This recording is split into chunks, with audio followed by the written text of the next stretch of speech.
What would you do if you were walking home late at night and discovered that you were being followed by a creature you couldn't identify? Well, that's exactly what happened to a young boy in France in 1987. It was July 15, 1987, Dury, Pas-de-Calais, France.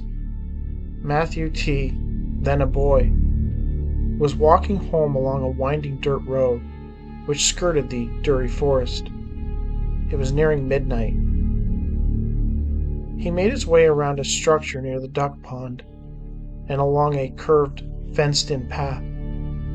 It was at this point that Matthew noticed two round eyes advancing at the same pace as him. He assumed at first that it was an owl fluttering on the edge of the forest, but as he got closer, he could hear a low growl. He realized that it couldn't be an owl, and so he stared intently at the eyes, and this is when he made out two large, shiny, blood-red, almond-shaped orbs staring at him. Despite the fact that it was a full moon, he was only able to make out the eyes. He continued to look at them, and soon he was able to work out a sort of ill-defined head and a silhouetted body of something on the other side of the fence. He realized that there was some kind of weird bipedal dark creature keeping pace with him.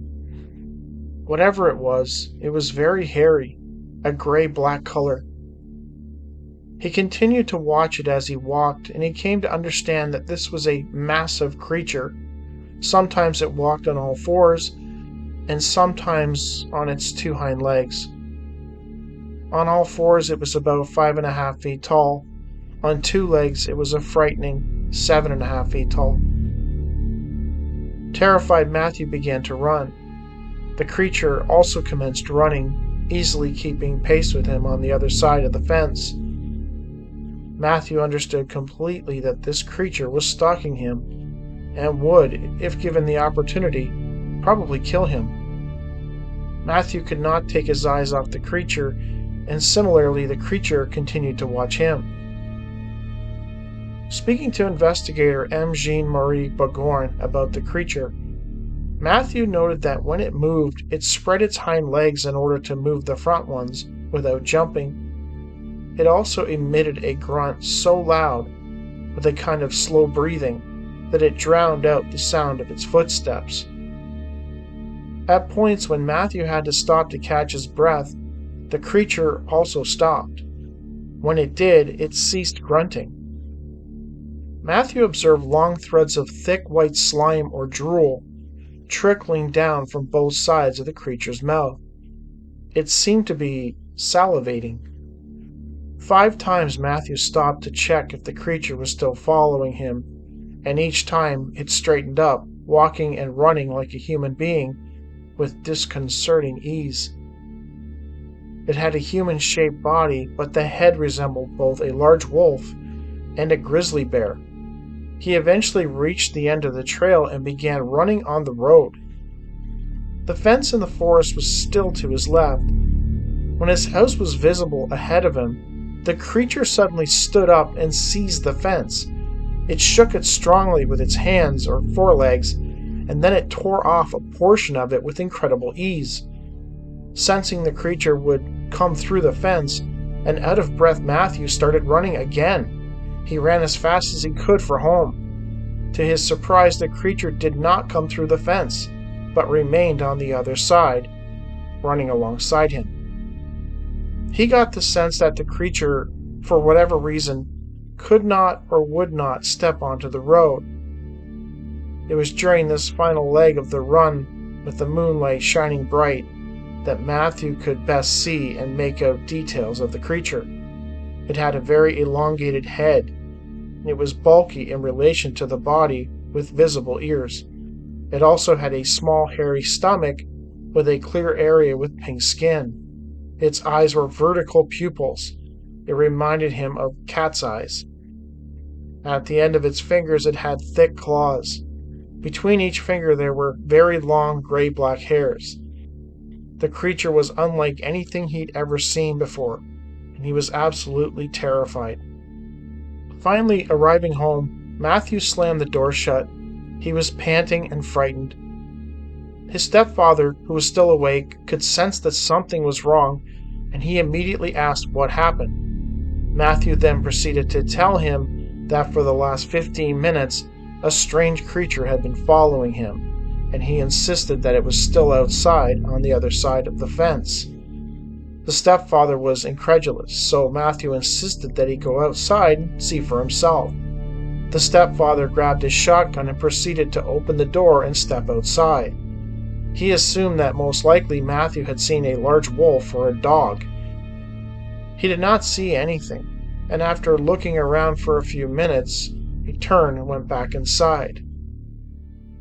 Curiously, the strangeness would continue, as the next morning at around 6:30 a.m., the stepfather was awakened by submachine guns being fired close to his home. To him, it sounded like it was coming from the nearby woods.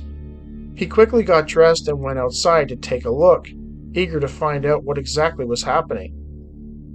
Upon opening his door, he was shocked to see a large number of soldiers right in front of his home, shooting in the direction of the trees, apparently towards the place where Matthew had observed the creature only hours earlier. There were numerous military trucks, 2 armored vehicles, and lots of soldiers armed with sniper rifles walking around, the father noted. The 39-year-old stepfather had been a lieutenant in the French Foreign Legion, so he felt comfortable approaching the fellow he identified as a colonel. He asked why they were firing live ammunition into the woods. The colonel replied simply that they were conducting maneuvers and everything was fine. The Legionnaire stepfather then asked why the maneuvers were being carried out with live ammunition in a non-military zone. The colonel grew angry and replied sternly that it was a, quote, secret operation. He then told him that he had nothing to do with what was going on there and to go home. The activity continued for nearly 2 hours. Then at around 8:15 a.m., the stepfather and Matthew watched as the military men and their vehicles left the area. A military operation being carried out in the exact location where a cryptid was sighted only hours earlier? Hardly a coincidence. Matthew and his father were convinced that these military men were aware of the creature and were actively trying to kill it. I think this creature could probably have killed Matthew if it wanted to. Matthew sensed that the creature could not or would not cross over onto the road, like something was stopping it from doing so. If you read enough paranormal literature, you will begin to notice a common thread running through a lot of cryptid and ghostly apparition reports involving crossroads, these weird invisible boundaries which these entities are incapable of crossing for whatever reason. Judging by how easily this creature was able to dismantle this fence, it seems very likely that it could have plowed through it at any time with nary any trouble, and yet it chose not to. The creature, it seemed, was toying with him, taking great pleasure in its ability to terrify him. There are many paranormal researchers who believe that these cryptid creatures feed off of dark energy, off of people's fear and sadness. Is that what was happening here? Granted, the creature was also observed salivating, so it's possible that the creature, whatever it was just really hungry. Another aspect I found interesting is the involvement of the military. We've all heard reports involving dark-suited men in black SUVs harassing UFO and Bigfoot researchers, black helicopters hovering over areas where Bigfooters are actively searching for the creature.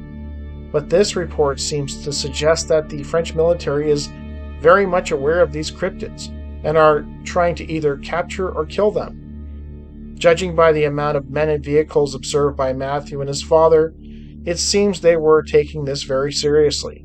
Is it because they were aware of how dangerous the creature was, or were they trying to cover something up? That something being the reality of these unknown, unidentified creatures. In Matthew's case, he survived to tell his story. I do wonder how many other people weren't so lucky.